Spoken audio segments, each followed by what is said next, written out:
ನಮಸ್ಕಾರಗಳು. ನಮಗೆ ಈ ಸ್ಥಾನಕ್ಕೆ ಬರೋಕ್ಕೆ ನನಗೆ ಶಶಿಯಣ್ಣವರೇ ಕಾರಣ. ನಾನು 2-3 ಸತಿ ವೆಂಕಟೇಶ್ ಅಣ್ಣವ್ರಿಗೂ ನಮಗೂ ಸ್ವಲ್ಪ ಏನೋ ಇಬ್ರಿಗೂ ಸ್ವಲ್ಪ ಬೆಂಕಿ ನೀರಿದ್ದಂಗಿತ್ತು. ಆವಾಗ ಹೋದಾಗ ಶಶಿಯಣ್ಣದಾಗ ಹೋದಾಗ ಶಶಿಯಣ್ಣವರು ನನಗೆ ಇಲ್ಲ ಕಣ ನೋಡೋಣ ಮುಂದಕ್ಕೆ ಹೋಗೋಣ ಮಾಡ್ತೀವಿ ಹೋಗಂತ ಹೇಳ್ತಾಯಿದ್ರು. ಅದೇ ರೀತಿ ಒಂದು ಸತಿ ಹೋದಾಗ ನನಗೆ ಆಗ್ಬೇಕಾದನ್ನ ಗುರುಸ್ವಾಮಿಗೆ ಯಾರು ಇಬ್ಬರಲ್ಲಿ ಯಾರೋ ಒಬ್ರು ಮಾತಾಡ್ತಾ ಬನ್ನಿ ಅಂದರು.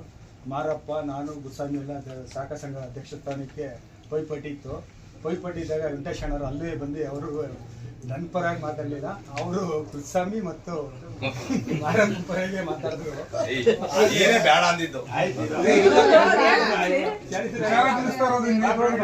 ಆದ್ರೆ ಈಗ ನನಗೆ ಪೂರ್ತಿಯಾಗಿ ಶಶಿಯಣ್ಣವರು ತುಂಬ ಬೆಂಬಲ ಕೊಟ್ಟ ಮೇಲೆ ನನಗೆ ವೆಂಕಟೇಶ್ ಅಣ್ಣವರು ನಿಂತ್ಕೊಂಡು ಈ ಸ್ಥಾನಕ್ಕೆ ಬರೋಕ್ಕೆ ಅವರು ಕಾರಣಕರ್ತರಾಗವ್ರೆ. ಮುಖ್ಯವಾಗಿ ಇನ್ನೊಂದೆ ನಾವು ಅವರು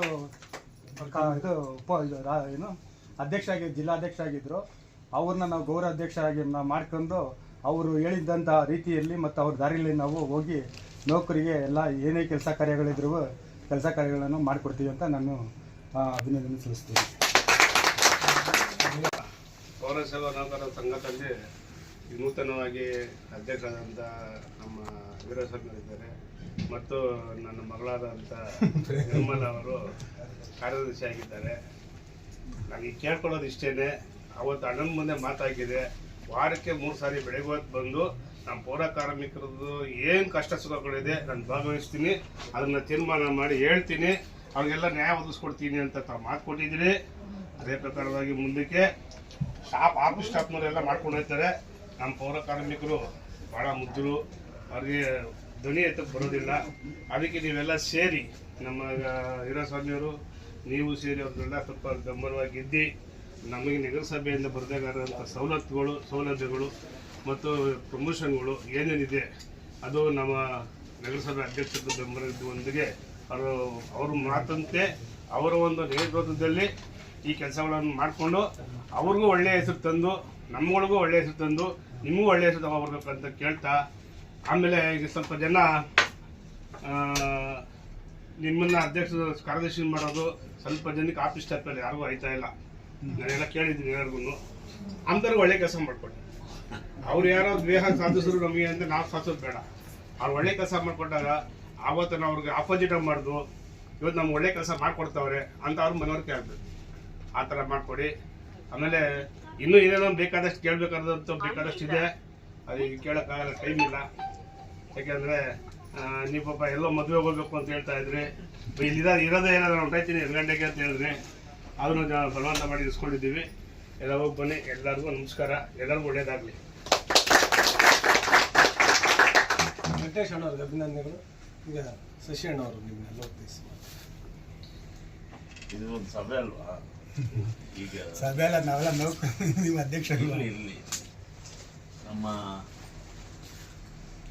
ನಗರಸಭೆ ವತಿಯಿಂದ ಅಲ್ಲ, ನಮ್ಮ ರಾಮನಗರ ಬೆಂಗಳೂರು ದಕ್ಷಿಣ ಜಿಲ್ಲೆಯ ಪೌರ ಸೇವಾ ನೌಕರರ ನೂತನ ಜಿಲ್ಲಾಧ್ಯಕ್ಷರಾಗಿ ಆಯ್ಕೆಯಾಗಿರುವ ಅಣ್ಣಾದುರೈಯವರು ವೀರಸ್ವಾಮಿ ಅವರು ಮತ್ತು ಪ್ರಧಾನ ಕಾರ್ಯದರ್ಶಿಯಾಗಿ ಆಯ್ಕೆಯಾಗಿರುವ ನಿರ್ಮಲ ಅವರು ಇವರೆಲ್ಲಾಗಿರುವುದು ಹಾಗೂ ತಾವೆಲ್ಲರೂ ಕೂಡ ಇವತ್ತು ಅವ್ರಿಗೆ ಅಭಿನಂದನೆ ಸಲ್ಲಿಸಿ ಇವತ್ತಿನ ನಮಗೆ ವಿಷಯ ಮುಗಿಸೋಕ್ಕೆ ಇಲ್ಲಿ ಬಂದಿದ್ದೀರಿ. ಈ ಸಂದರ್ಭದಲ್ಲಿ ನಮ್ಮ ಉಪಾಧ್ಯಕ್ಷರಾದಂಥ ಗಿರಿಜಮ್ಮನವರು, ನಮ್ಮ ಸ್ಥಾಯಿ ಸಮಿತಿ ಅಧ್ಯಕ್ಷರಾದಂಥ ಆರಿಫ್ ಅವರು, ಮೊಹಮ್ಮದ್ ಆರಿಫ್ ಅವರು, ಪೌರ ಸೇವಾ ನೌಕರರ ಸಂಘದ ರಾಜ್ಯ ಉಪಾಧ್ಯಕ್ಷ ನಾಗರಾಜ್ ಅವರು, ಮಾಜಿ ಅಧ್ಯಕ್ಷರಾದಂಥ ವೆಂಕಟೇಶ್ ಅವರು, ಶಾಖಾಧ್ಯಕ್ಷರಾದಂಥ ದೇವೇಂದ್ರ ಅವರು ಹಾಗೂ ಕಚೇರಿ ವ್ಯವಸ್ಥಾಪಕರಾದಂಥ ರೇಖಾ ಅವರು, ಅಕೌಂಟ್ ಸೂಪರಿಂಟೆಂಡೆಂಟ್ ಸುನೀತಾ ಅವರು, ನಮ್ಮ ಕಂದಾಯ ಅಧಿಕಾರಿಯಾದಂಥ ಕಿರಣ್ ಅವರು ಹಾಗೂ ಎಲ್ಲ ತಾಂತ್ರಿಕ ವರ್ಗದ ಎಲ್ಲ ಇಂಜಿನಿಯರ್ಸು ಮತ್ತು ಎಲ್ಲರೂ ಕೂಡ ತಾವು ಇಲ್ಲಿ ಬಂದು ನಮ್ಮ ಒಂದು ಕಚೇರಿಯಲ್ಲಿ ತಾವೆಲ್ಲರೂ ಇಲ್ಲಿ ಸೇರಿದ್ದೀರಿ. ಭಾಳ ಮುಖ್ಯವಾಗಿ ನನಗೆ ಇವತ್ತು ನಿರ್ಮಲಾ ಪ್ರಧಾನ ಕಾರ್ಯದರ್ಶಿಯಾಗಿ ಆಯ್ಕೆ ಆಗೋಕ್ಕೂ ಮುಂಚೆ ಈ ಶಾಖಾಧ್ಯಕ್ಷ ಎಲೆಕ್ಷನ್ ಆಗುವಾಗ ಭಾಳ ತಯಾರಿ ಮಾಡ್ಕೊಂಡು ಬಂದಿದ್ದು ನಿರ್ಮಲಾ. ನಾನು ಅಧ್ಯಕ್ಷರಾಗಬೇಕು, ಯಾಕಮ್ಮ ಏನು ಅಷ್ಟು ಆಸಕ್ತಿ ನಿನಗೆ ಅಂತ ಕೇಳಿದೆ ನಾನು. ಇಲ್ಲ, ನೌಕರರಿಗೆ ಏನಾದ್ರು ಒಳ್ಳೇದು ಮಾಡಬೇಕು, ನೌಕರರಿಗೆ ಧ್ವನಿಯಾಗಿರಬೇಕು ಅಂತ ಆಸೆ ಇದೆ ಸರ್, ಹೆಣ್ಮಕ್ಳು ಯಾರೂ ಇಲ್ಲ, ನನಗೆ ಒಂದು ಅವಕಾಶ ಮಾಡಿಸಿ ಅಂತ ಕೇಳಿದೆ. ಭಾಳ ದಿಸ್ಸಾಗಿ ಇದ್ಲು ಅವತ್ತು. ಆಮೇಲೆ ನಾನು ಎಲ್ಲರನ್ನೂ ಕರೆದು ಮಾತಾಡಿದಾಗ ಮೊದಲೇ ದೇವೇಂದ್ರಿಗೆ ಮಾತಾಡ್ಬಿಟ್ಟಿದ್ದು ಅಂಥೇಳಿ ಕೊನೆಗೆ ಈಗ ಮೀಟಿಂಗ್ में बाद में करता रहो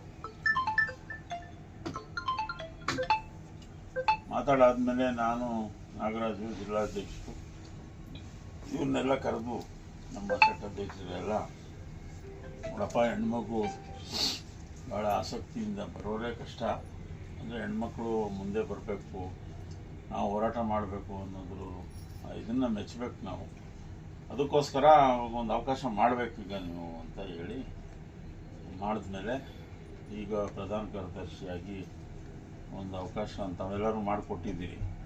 ವೀರಸ್ವಾಮಿಗೂ ಕೂಡ ಪ್ರತಿ ಸಾರಿ ಅಧ್ಯಕ್ಷರಾಗುವಾಗ, ಶಾಖಾ ಅಧ್ಯಕ್ಷರಾಗಲಿ ಜಿಲ್ಲಾಧ್ಯಕ್ಷರಾಗುವಾಗ ಅವನ್ನ ಇನ್ನೇನು ಕರ್ಕೊಂಡು ಬಂದು ಇನ್ನೇನು ಆಗೋಯ್ತದೆ ಅಂತ ನಿಲ್ಲಿಸೋರು ಪಟ್ಟದ ಹೊಡೆದು ಬಿಸಾಕ್ಬಿಡೋದು ಅದೇನಾ ರಾಷ್ಟ್ರದಲ್ಲಿ. ಹಂಗಾಗಿ ಇರಲಿ, ಅದಕ್ಕೆ ಯಾವತ್ತೂ ಕೂಡ ತಾಳಿ ಇದ್ದವನು ಬಾಳಿಯಾದವನು ಅನ್ನೋದು ಅದಕ್ಕೇನೆ. ಅವಕಾಶ ಸಿಕ್ಕೇ ಸಿಗ್ತದೆ ಎಲ್ಲರಿಗೂ. ಅದನ್ನು ಅರ್ಥಕೊಂಡು ನಮ್ಮ ಮಾತಿನ ಮೇಲೆ ನಂಬಿಕೆ ಇಟ್ಟು ಅವತ್ತು ಹಿಂದೆ ಹೇಳಿದ್ದು ನಾವು ಅವಕಾಶ ಮಾಡಿಸೋಣ ಮುಂದೆ ಅಂತ.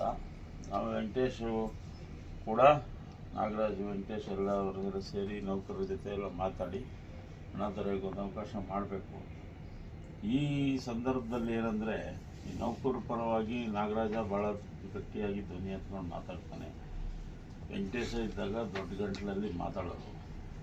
ಆದರೆ ಇವತ್ತು ನೌಕರಿಗೂ ಕೂಡ ಎಲ್ಲರಿಗೂ ಇದ್ದಂಗೆ ಅವ್ರದ್ದೇ ಆದಂಥ ಸಮಸ್ಯೆಗಳು ಇದ್ದೇ ಇರ್ತವೆ. ಆದರೆ ಅದನ್ನು ಪರಿಣಾಮಕಾರಿಯಾಗಿ ಅದ್ರ ವಿಚಾರದಲ್ಲಿ ಧ್ವನಿ ಎತ್ತೋದು ಭಾಳ ಮುಖ್ಯ. ಹಾಗಾಗಿ ಮತ್ತು ಇನ್ನೊಂದು ಏನಪ್ಪ ಅಂದರೆ, ನೌಕರರು ಬರೀ ನಮ್ಮ ಹಕ್ಕುಗಳು ಅಷ್ಟೇ ಅಲ್ಲ, ಈಗ ಸಾರ್ವಜನಿಕರ ಸೇವಕರು, ಸಾರ್ವಜನಿಕರಿಗೆ ಸೇವೆ ಸಲ್ಲಿಸೋದ್ರಲ್ಲಿ ಯಾವುದೇ ಕಾರಣಕ್ಕೂ ಹಿಂದೆ ಹೋಗಬಾರ್ದು. ಸಾರ್ವಜನಿಕರಿಗೆ ಸೇವೆಗಳನ್ನು ಸಲ್ಲಿಸೋದ್ರ ಮೇಲೆ ಆಮೇಲೆ ಎಲ್ಲ ಹಕ್ಕುಗಳಿಗೂ ಕೂಡ ನಾವು ಕೂಡ ಸಪೋರ್ಟ್ ಮಾಡ್ತೀವಿ, ಜನ ಕೂಡ ಸಪೋರ್ಟ್ ಮಾಡ್ತಾರೆ. ಈಗ ಪೌರಸೇವಾ ನೌಕರರು ಸ್ಟ್ರೈಕ್ ಮಾಡಿದಾಗ ಸಾರ್ವಜನಿಕರು ಎಲ್ಲರೂ ಕೂಡ ಸಪೋರ್ಟ್ ಮಾಡಿದ್ದಾರೆ. ಅವ್ರಿಗೆ ಎಷ್ಟೇ ಕಷ್ಟ ಆದರೂ ಕೂಡ ನಮಗೆ ಸಪೋರ್ಟ್ ಯಾಕೆ ಮಾಡ್ತಾರೆ ಅಂದರೆ, ಭಾಳ ಎಸೆನ್ಷಿಯಲ್ ಸರ್ವಿಸಸ್ ಇದೆ. ಆ ನಿಟ್ಟಿನಲ್ಲಿ ತಮ್ಮೆಲ್ಲ ಇವತ್ತು ನೂತನವಾದಂಥ ಒಂದು ಸಂಘಟನೆಯನ್ನು ಅಧ್ಯಕ್ಷರು, ಪ್ರಧಾನ ಕಾರ್ಯದರ್ಶಿನ ಮಾಡ್ಕೊಂಡಿದ್ದೀರಿ. ಆದರೆ ಮುಂದಿನ ದಿನಗಳಲ್ಲಿ ನಿರ್ಮಲಾ ಏನು ಮಾತು ಕೊಟ್ಟಿದ್ದೋ ಹಂಗೆ ನೌಕರರ ಪರವಾಗಿ ಧ್ವನಿ ಎತ್ತಬೇಕು, ಒಳ್ಳೆ ರೀತಿನಲ್ಲಿ ಧ್ವನಿ ಎತ್ತಬೇಕು. ಆಮೇಲೆ ವೆಂಕಟೇಶ್ ಹೇಳ್ದಂಗೆ, ಈಗ ಯಾವುದೇ ಒಬ್ರಿಗೆ ಅಧಿಕಾರ ಸಿಕ್ಕೋದಾಗಲೋ ಅಥವಾ ಪ್ರತಿಯೊಂದು ಮನೆಯಲ್ಲೂ ಅಷ್ಟೇ, ನಮಗೆಲ್ಲರೂ ಗೊತ್ತಿರೋ ರೀತಿಯಲ್ಲಿ ಸಂಸಾರದಲ್ಲಿರಲಿ, ಇನ್ನೊಂದಿರಲಿ, ಯಶಸ್ಸು ಇನ್ನೊಂದು ಏನೋ ಅಧಿಕಾರ ಸಿಕ್ಕಂಥ ಸಂದರ್ಭದಲ್ಲಿ ಕುಂಕುಮಾತುಗಳು ಅಥವಾ ಇನ್ನೊಂದು ಕಾಲೆಳಿರ್ತಕ್ಕಂಥದ್ದು ಇದ್ದಿದ್ದೆ. ಈ ಜಗತ್ತು ಹುಟ್ಟಿದಾಗಿದ್ದ ಇದೆ, ಈ ಜಗತ್ತು ಮುಳುಗೋ ತನಕನೂ ಇದ್ದೇ ಇರ್ತದೆ. ಹಾಗಾಗಿ ಅದ್ರ ಬಗ್ಗೆ ತಲೆ ಕೆಡಿಸ್ಕೊಬಾರ್ದು. ಟೀಕೆಗಳು ಸಾಯಬೇಕು, ಕೆಲಸ ನಿಲ್ಲಬೇಕು. ಹಾಗಾಗಿ ನಾವು ಮಾಡೋಕ್ಕೆ ಇರ್ತಕ್ಕಂಥ ಕೆಲಸವೇ ನಮಗೆ ಮುಖ್ಯ. ಹಾಗಾಗಿ ಅದೆಲ್ಲ ತಲೆ ಕೆಡಿಸ್ಕೊಳಕ್ಕೆ ಹೋಗ್ಬಿಡಿ. ಎಲ್ಲರೂ ಇದ್ದಾರೆ, ಎಲ್ಲ ಅನುಭವಿ ಮುಖಂಡರುಗಳೆಲ್ಲರೂ ಇದ್ದಾರೆ. ವೆಂಕಟೇಶ್ ಏನು ರಿಟೈರ್ ಆದರೂ ಕೂಡ ಅವ್ನ ಛಾಯೆನೂ ನಗರಸಭೆಯಿಂದ ಆಚೆ ಹೋಗಲ್ಲ.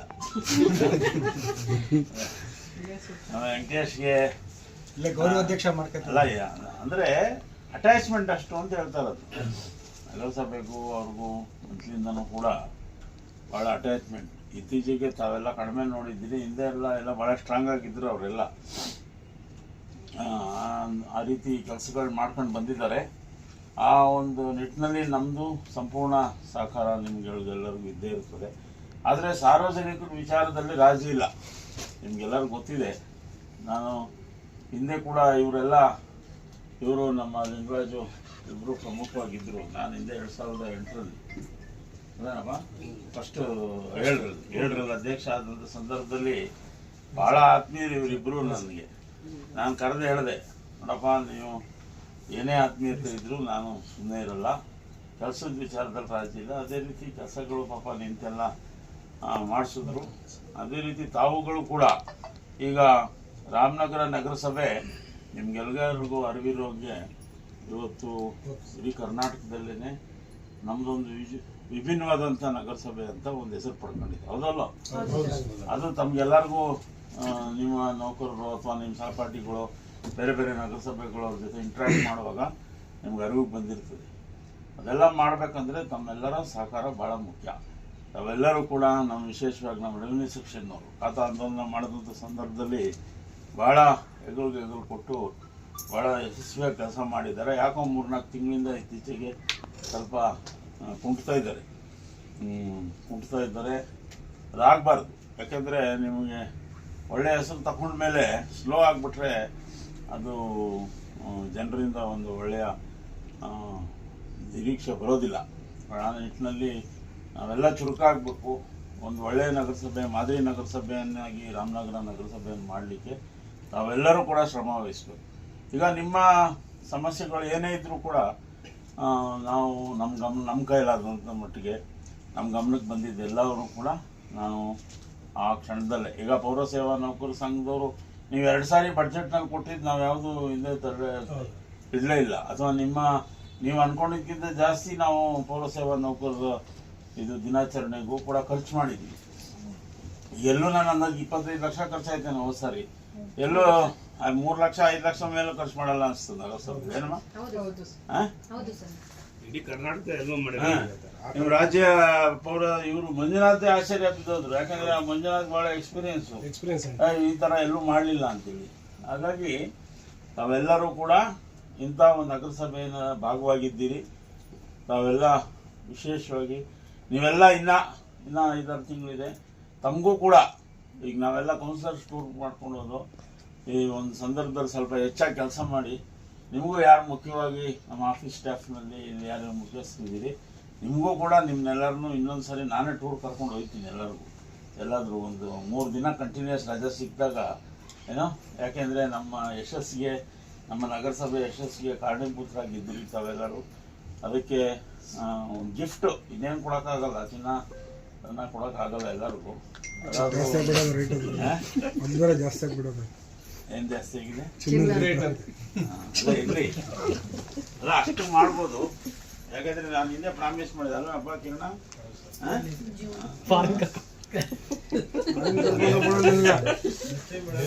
ಅಲ್ಲ ಈಗ ಸ್ಲೋ ಆಗ್ಬಿಟ್ರಲ್ಲ ಈಗ ಇಲ್ಲಿ ಅದನ್ನು ಕೂಡ ಏನ್ ಫಾರಿನ್ ನೇಪಾಳ ಕರ್ಕೊಂಡು ಹೋದ್ರು, ಫಾರಿನ್ ಶ್ರೀಲಂಕಾ ಕರ್ಕೊಂಡು ಹೋದ್ರು, ಫಾರಿನ್ ಎಲ್ಲರಿಗೂ ಪಾಸ್ಪೋರ್ಟ್ ಇದೆಯಾ? ಇರ್ಲಿ, ಯಾವ್ದಾದ್ರು ಒಂದು ಟೂರ್ ಒಳ್ಳೆ ಜಾಗದಲ್ಲಿ ಮಾಡೋಣ, ಎಲ್ಲರಿಗೂ ಅದನ್ನ ಮಾಡೇ ತೀರ್ತೀವಿ. ಆದರೆ ನಾವು ಜನರಿಗೆ ಕೊಟ್ಟಂಥ ಮಾತು, ಜನ ಕೂಡ ಭಾಳ ನಿರೀಕ್ಷೆ ಇಟ್ಕೊಂಡು ಈಗ ಜನ ಸಮಾಧಾನವಾಗಿದ್ದಾರೆ.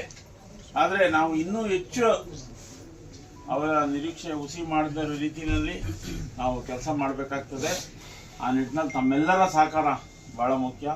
ರಾಮನಗರ ನಗರಸಭೆ ಬಗ್ಗೆ ಒಳ್ಳೆಯ ಹೆಸರು ಮಾತಾಡ್ತಾ ಇರೋದ್ರೆ ನೀವೆಲ್ಲರೂ ಇದಕ್ಕೆ ಕಾರಣೀಭೂತರಾಗಿದ್ದೀರಿ, ನೀವೆಲ್ಲರೂ ಇದಕ್ಕೆ ಭಾಜನರಾಗಿದ್ದೀರಿ, ಈ ಕೀರ್ತಿಗೆ, ಆ ಹೆಸರಿಗೆ. ಹಾಗಾಗಿ ನಿಮಗೆ ನಾನು ವಿಶೇಷವಾಗಿ ಹೃತ್ಪೂರ್ವಕವಾದಂಥ ಅಭಿನಂದನೆಗಳನ್ನು, ಕೃತಜ್ಞತೆಗಳನ್ನು ಹೇಳಲಿಕ್ಕೆ ಬಯಸ್ತೇನೆ.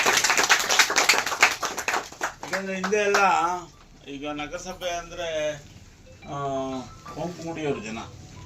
ಆದರೆ ಇವತ್ತು ಎಲ್ಲೇ ಹೋದ್ರೂ, ಈಗ ಮೊನ್ನೆ ಯಾರೋ ಒಬ್ಬರು ನಗರಸಭೆ ವಿಚಾರದಲ್ಲಿ ನಾವು ಮಾಡ್ತೀವಿ ಅಂದಾಗ ಚಾಲೆಂಜ್ ಮಾಡಿದ್ರು ಒಬ್ಬರು, ಇನ್ನೊಬ್ರು ತಾಕತ್ತಿದ್ರೆ ಮಾಡಿ ನೋಡೋಣ, ಜನ ಕ್ಯಾಕಸ್ ಉಗಿತಾರೆ ಅಂತ. ಅಂದರೆ ಅಷ್ಟರ ಮಟ್ಟಿಗೆ ಒಂದು ಪರ್ಸೆಪ್ಷನ್ ಇದೆ. ಅಂದರೆ ನಗರಸಭೆ ವಿರುದ್ಧ ಮಾತಾಡಿದ್ರೆ ಚೆನ್ನಾಗಿ ಮಾಡ್ತಾ ಇಲ್ಲ ಅಂತಂದರೆ ಜನ ಉಗಿತಾರೆ ಅನ್ನೋ ಭಾವನೆ ಬಂದಿದೆ. ಅಂದರೆ ಅಷ್ಟು ಪರಿಣಾಮಕಾರಿಯಾಗಿ ಕೆಲಸ ಮಾಡಿದ್ದೀರಿ ನೀವೆಲ್ಲ ಅಂತ. ಅವೆಲ್ಲ ಕೀರ್ತಿ ನಿಮಗೆ ಸೇರಬೇಕು. ಮತ್ತೊಮ್ಮೆ ನಿಮಗೆಲ್ಲರಿಗೂ ಕೃತಜ್ಞತೆಗಳು ಹೇಳಿ, ನಿಮ್ಮ ಏನೇ ಸಮಸ್ಯೆ ಇರಲಿ ನಮ್ಮ ಗಮನಕ್ಕೆ ಬಂದ ಮೇಲೆ ನಮ್ಮ ಕೈಲಾದ ಮಟ್ಟಿಗೆ ಎಲ್ಲ ರೀತಿಯ ಸಹಕಾರ ಕೊಡಲಿಕ್ಕೆ ಸದಾ ಸಿದ್ಧ ಇದ್ದೇವೆ ಅಂತ ಈ ಸಂದರ್ಭದಲ್ಲಿ ಹೇಳಿ ನನ್ನ ಮಾತುಗಳನ್ನು ಮುಗಿಸ್ತೇನೆ. ಜೈ ಹಿಂದ್, ಜೈ ಕರ್ನಾಟಕ.